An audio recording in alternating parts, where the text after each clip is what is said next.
Recuerdo esa noche como si fuera ayer, aunque han pasado décadas.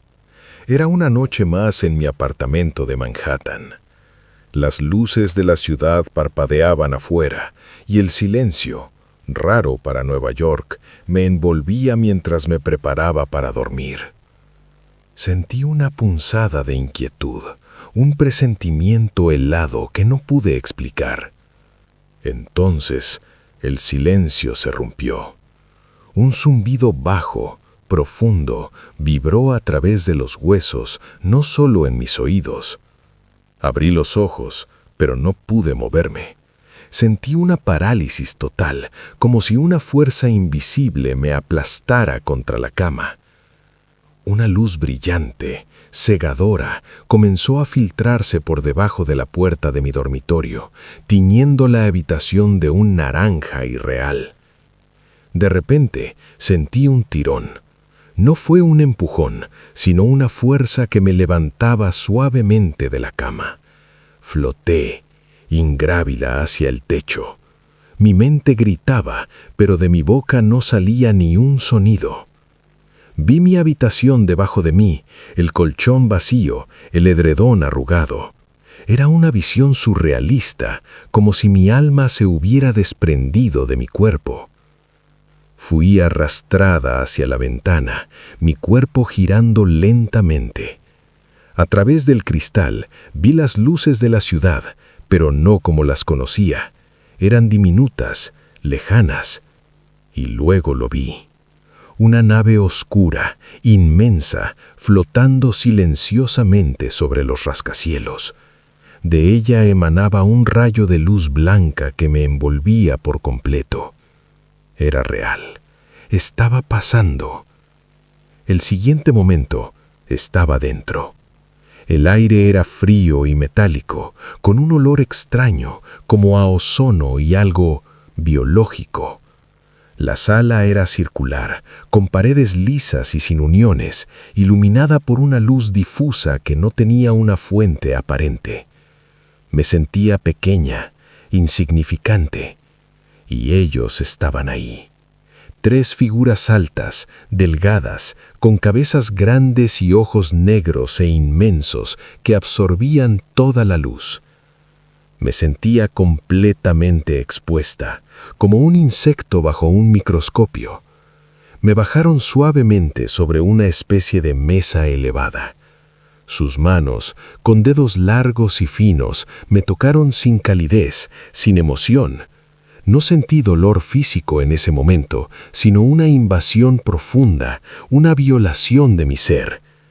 Eran fríos, profesionales, y yo, su objeto de estudio. Recuerdo una punzada aguda en mi nariz. No era doloroso como un corte, sino una presión interna, como si algo estuviera siendo insertado o manipulado. Mis ojos se llenaron de lágrimas, pero no podía gritarlas. Sentí algo cilíndrico, frío, moviéndose dentro de mí. Una sensación nauseabunda de intrusión que nunca me abandonaría. Era lo más íntimo y aterrador. No hablaron con sonidos, pero sus intenciones eran claras. Sus ojos, profundos y sin fondo, transmitían mensajes directamente a mi mente. Sentí una curiosidad fría, una inteligencia vasta y antigua que me analizaba. No había maldad, pero tampoco compasión. Éramos simplemente una muestra, una parte de su estudio. Me sentí despojada de mi humanidad. La sensación de ser levantada regresó, pero esta vez con una velocidad vertiginosa. El frío se desvaneció, reemplazado por un calor repentino. Todo se volvió una mezcla borrosa de luces y sombras. Sentí un impacto suave, como caer en un colchón de aire. La oscuridad regresó, y luego el pesado y familiar aroma de mi propia habitación. Desperté, o al menos eso creí. El sol ya se filtraba por las persianas. Mi cuerpo dolía como si hubiera corrido un maratón. Había arena en mi pelo y en mi cama, y mis calcetines estaban mojados y sucios. Miré por la ventana. Las luces de la ciudad brillaban bajo el sol, pero no había rastro de la nave. ¿Fue un sueño? Entonces vi las marcas en mi piel, pequeños puntos rojos como pinchazos. No fue un sueño. Lo supe. La sensación de invasión seguía presente, grabada en cada fibra de mi ser. El miedo no era solo por lo que había experimentado, sino por la implicación. Ya no estaba sola. Ellos sabían dónde estaba. Me sentía observada, vulnerable. ¿Cómo podía vivir con esto? ¿Cómo podía explicárselo a alguien sin parecer una loca? Intenté hablar con mi familia. Mi esposo, mis hijos, al principio me miraban con incredulidad, luego con preocupación. Les dije lo que había pasado, cada detalle aterrador. Querían creer, lo sé, pero era demasiado. ¿Abducción extraterrestre en Manhattan? Yo lo vi, yo lo sentí, pero para ellos era una historia de terror, no su realidad. Pero entonces las cosas cambiaron. Empezaron a aparecer noticias, rumores. 23 personas, 23, afirmaron haberme visto levitando sobre el puente de Brooklyn esa misma noche. ¿Podría ser? ¿Habían sido testigos de mi pesadilla? La confirmación, aunque aterradora, me dio una extraña sensación de alivio. No estaba loca, no estaba sola. Fue entonces cuando contacté a Bud Hopkins, el ufólogo. Él me creyó, me escuchó sin juzgar. Su investigación fue minuciosa, paciente. Trajo a otros, aquellos 23 testigos. Sus relatos, tan diferentes en sus detalles, convergían en un punto crucial. Me vieron. Mi historia dejó de ser solo mía para convertirse en un expediente, un misterio que no podía ser ignorado. Pero la verdad tenía un precio, no solo para mí. Mi familia, especialmente mi hijo, sufrió las consecuencias. Él, siendo un niño en aquel entonces, también estaba convencido de las visitas. Los efectos psicológicos fueron devastadores.